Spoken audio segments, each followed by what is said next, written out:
Je donne maintenant la parole à son Excellence Sébastien Kurz, ministre fédéral de l'Europe, de l'intégration et des Affaires étrangères de l'Autriche.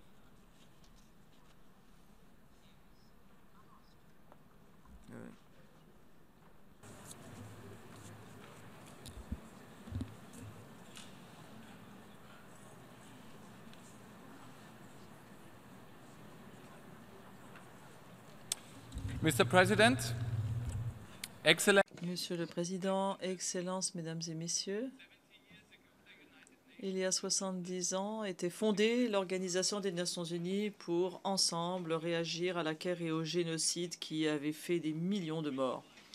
L'idée de l'ONU, c'était la prévention de la guerre, c'était le respect du droit international, le respect des droits de l'homme et la promotion du progrès social et économique. Moi-même,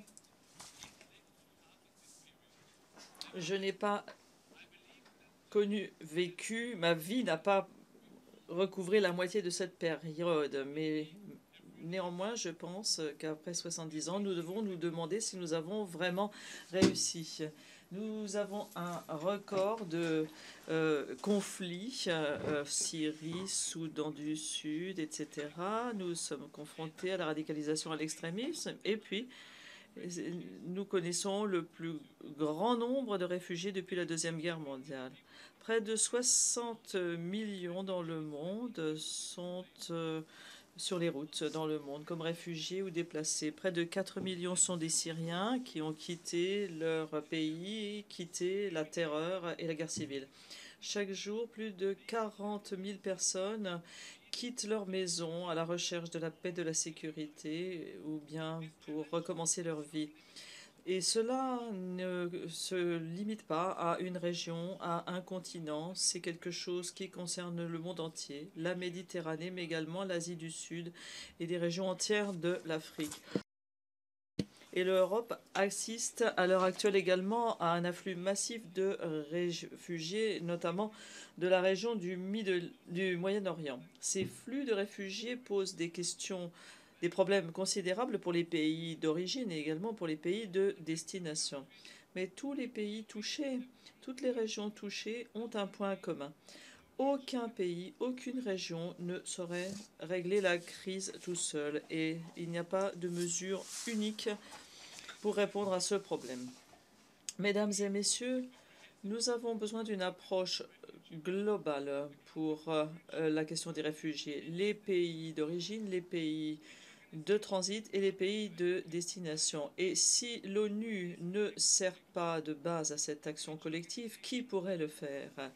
Et qui pourrait contribuer à cette approche globale si ce n'est pas l'ONU? Si nous souhaitons voir baisser le nombre des réfugiés, je pense que nous devons concentrer nos efforts sur 3 grands axes. Premièrement, nous devons nous attaquer aux causes profondes dans les pays d'origine. Guerre civile, violation massive des droits de l'homme, terrorisme.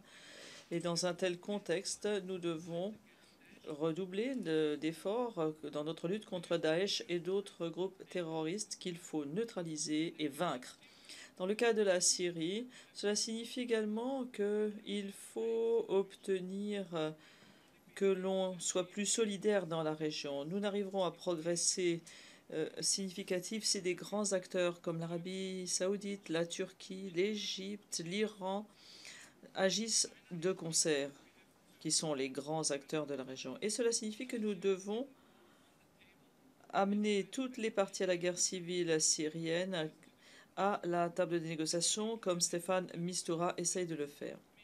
Cela ne signifie pas que la direction actuelle de la Syrie peut rester dans le long terme. Elle a apporté des préjudices considérables à la Syrie, mais si nous voulons la paix, on ne parle pas, quand on veut la paix, on ne parle pas qu'à ses amis. Mesdames et messieurs, mon deuxième point, c'est que je pense que nous avons besoin d'une plus grande unité à l'échelle internationale. Des efforts considérables ont déjà été consentis, mais l'ONU et ses États membres peuvent en faire plus et doivent en faire plus. Et nous n'apporterons une différence que si nous faisons en sorte que les États-Unis et la Russie vont en attelage dans le même sens. Le Conseil de sécurité doit manifester son unité et avoir un mandat non seulement pour Daesh, mais également pour la protection des civils. Et à mon avis, cela doit comprendre la création de zones tampons sûres, ce qui améliorerait la sécurité des populations et rendrait ou faciliterait l'accès de l'aide humanitaire. L'action du Conseil de sécurité rendrait possible également pour un grand nombre de pays de présenter leur soutien et de l'offrir. Notre position est claire. L'Autriche serait d'accord pour et disposée à participer à une opération de l'ONU de ce type. Troisièmement, il faut changer le système. Un système qui ne permet qu'à ceux qui sont suffisamment riches et suffisamment sûrs ne marche pas. Et l'effet, en fait, est inverse. C'est qu'on encourage les contrebandiers. Il y a des milliers de réfugiés qui meurent en route depuis 2000. Ces images de réfugiés qui se noient en Méditerranée ou bien qui sont asphyxiés nous hantent. Il faut changer la situation. Il faut que les réfugiés puissent demander l'asile dès leur pays d'origine ou dans les pays voisins.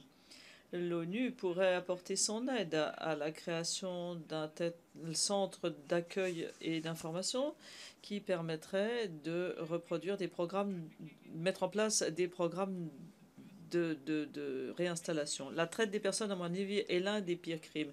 Nous devons envisager, considérer la contrebande à large échelle comme un crime contre l'humanité, de façon à ce qu'enfin on puisse demander des comptes aux coupables. Mesdames et messieurs, il y a un autre domaine de crise qu'il ne faut pas oublier. L'année dernière, à l'instar de la majorité d'entre vous, j'ai parlé du conflit russo-ukrainien et j'ai dit que c'était probablement l'un des plus grands défis à la paix et à la sécurité en Europe. Un an plus tard, nous ne voyons toujours pas d'évolution. Le conflit continue, le nombre de morts s'est accru et les conséquences socio-économiques sont immenses. Il n'y a qu'une seule solution, un règlement pacifique par le dialogue et la négociation. Nous devons trouver une solution pour une Ukraine stable et libre qui puisse avoir des liens forts avec l'Union européenne et en même temps avec la Fédération de Russie. Par ailleurs, les accords de Minsk restent la seule option sur la table. Il n'y a pas d'autre choix que d'appliquer cet accord. Toutes les parties doivent respecter leur engagement. Dans un tel contexte, je souligne le travail gigantesque que fait l'OSCE, l'Organisation pour la sécurité et la coopération en Europe.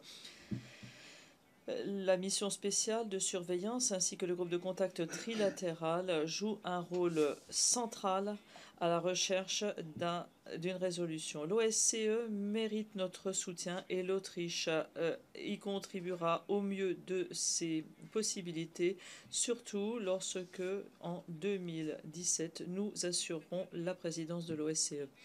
Mesdames et messieurs, tous ces conflits montrent bien que 70 ans après la création de l'Organisation des Nations Unies, on a besoin de l'organisation comme on n'en a jamais eu besoin. Mais dans certains domaines, l'organisation est proche de la rupture et elle a besoin d'être réformée pour pouvoir être prête pour l'avenir.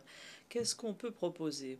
Premièrement, n'oublions pas les objectifs et principes de la charte qui reste notre épine dorsale. L'échec est garanti si nous ne respectons pas la charte. Deuxièmement, nous devons regarder comment fonctionnent les principaux organes de l'organisation. Nous avons besoin d'un Conseil de sécurité uni et rapide à la réaction. Nous nous félicitons donc des efforts pour améliorer les travaux du Conseil de sécurité. Nous appuyons les initiatives en vue de suspendre le recours au droit de veto en cas d'atrocité de masse. Pour pouvoir relever les défis mondiaux, nous avons besoin d'une organisation capable d'agir. Et le Conseil de sécurité et d'un Conseil de sécurité qui soit plus représentatif, redevable et transparent. Mesdames et messieurs, nous sommes sensibles au fait que l'un des sièges de l'organisation soit à Vienne. et nous allons continuer de l'appuyer activement. Nous souhaitons continuer d'être un lieu de dialogue international, par exemple les pourparlers sur le nucléaire iranien qui ont eu lieu à Vienne cette année. Nous allons continuer de contribuer à toutes les initiatives diplomatiques en vue d'un monde meilleur. Et là, pour nous, il y a un domaine essentiel, c'est celui du désarmement nucléaire. En mai dernier, la conférence d'examen du TIS n'a pas débouché sur un document final, mais il y a une dynamique de désarmement et de non-prolifération nucléaire. Lors de cette conférence, c'est moi qui ai prononcé un discours au nom de 159 pays sur les conséquences humanitaires de l'armement nucléaire. Et la conférence de décembre s'est soldée par une annonce de contribution, ou une annonce qui a été appuyée par 169 États. L'Autriche, avec les autres co-auteurs, présenteront d'autres résolutions sur l'initiative humanitaire. Nous espérons qu'elles seront largement soutenues. 70 ans après Hiroshima et Nagasaki, mesdames et messieurs, les armes nucléaires représentent toujours l'une des menaces les plus importantes à l'humanité. Je puis vous assurer que l'Autriche se battra pour un monde débarrassé d'armes nucléaires et pour qu'il devienne plus sûr. Mesdames et messieurs, les défis auxquels nous sommes confrontés partout dans le monde exigent que l'ONU soit forte. Nous remercions donc le secrétaire général Ban Ki-moon de tout le travail qu'il réalise et je puis vous assurer que l'Autriche restera très engagée dans les activités de l'ONU et de son secrétaire général Ban Ki-moon. Je puis vous dire que le secrétaire général et l'ONU peuvent compter sur notre soutien non démenti. Je vous remercie de votre soutien. Le ministre fédéral de l'Europe, de l'intégration et des affaires étrangères de l'Autriche. Je donne maintenant la parole